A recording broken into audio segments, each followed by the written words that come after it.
Hello friends, welcome to my channel my simple recipes. तर आज आपण चॉकलेट केक आणि चॉकलेट क्रीम, तेही व्हिपिंग क्रीमचा वापर न करता कसं बनवायचं ते मी तुम्हाला दाखवणार आहे. इथे मी मिक्सरच्या जारमध्ये अर्धा कप दही घेतले आहे, अर्धा कप तेल, अर्धा कप दूध,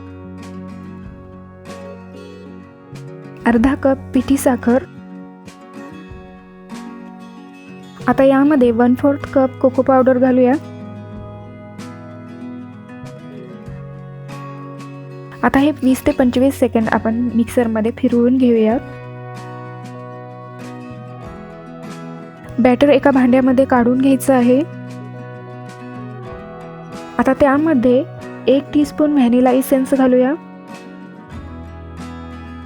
1 टीस्पून बेकिंग पावडर, अगदी थोडंसं मीठ घालायचं आहे, अर्धा टीस्पून बेकिंग सोडा. आता हे मिक्स करून घेऊयात.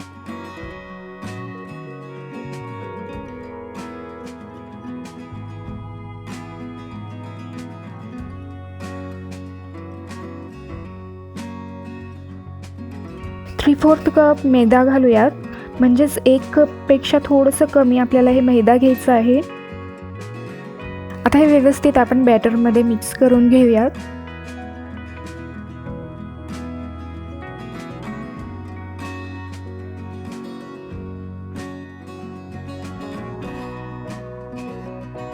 इथे हे केकचं बॅटर तयार आहे.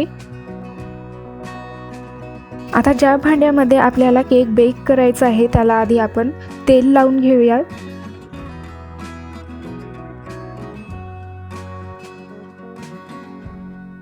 केक टीनमध्ये केकचं बॅटर टाकूया. आता हे केकचं टीन 2-3 वेळा आपण अशा प्रकारे टॅप करून घेऊया. इथे मी कढई 10 मिनिटांसाठी मीडियम फ्लेमवरती प्रीहीट करून घेतली आहे. प्रीहीट केलेल्या कढईमध्ये आपण हे केक टीन ठेवूयात आणि त्यावरती झाकण ठेवून 30 मिनिटांसाठी लो फ्लेमवरती आपण हे केक बेक करून घेऊया. इथे हे केक 30 मिनिटांनी बेक झालेला आहे. त्यामध्ये आपण टूथपिक टाकूयात. तर टूथपिकला केक लागलेला नाही, म्हणजे केक छान बेक झालेला आहे. केक थंड होते तोपर्यंत आपण चॉकलेट क्रीम बनवून घेऊया. तर इथे मी एका भांड्यामध्ये 1/4 कप कोको पावडर घेतले, 1/4 कप पिठी साखर, 1/4 कप दूध आणि 1 चमचा कॉर्नस्टार्च घालूया. यामध्येच आपल्याला 2-3 थेंब व्हॅनिला इसेन्स आणि चिमूटभर मीठ घालायचं आहे. आता हे मिक्स करून घेऊयात आणि लो फ्लेमवरती 5 मिनिटांसाठी कंटिन्यू स्टर करत आपल्याला हे शिजू द्यायचं आहे. इथे ही क्रीम तयार आहे.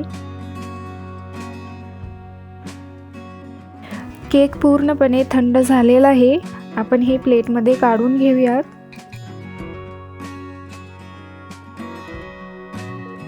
आता केकवरती आपण जे चॉकलेट क्रीम बनवलं होतं ते घालूयात आणि सगळीकडे आपण स्प्रेड करून घेऊयात.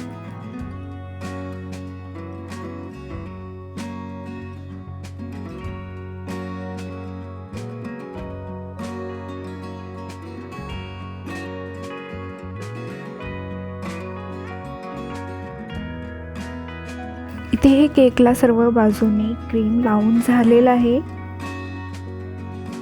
तर इथे हे चॉकलेट केक तयार आहे.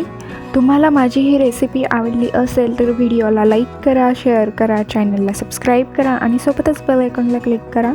चला तर मग परत भेटूयात अशाच एका नवीन रेसिपीसोबत.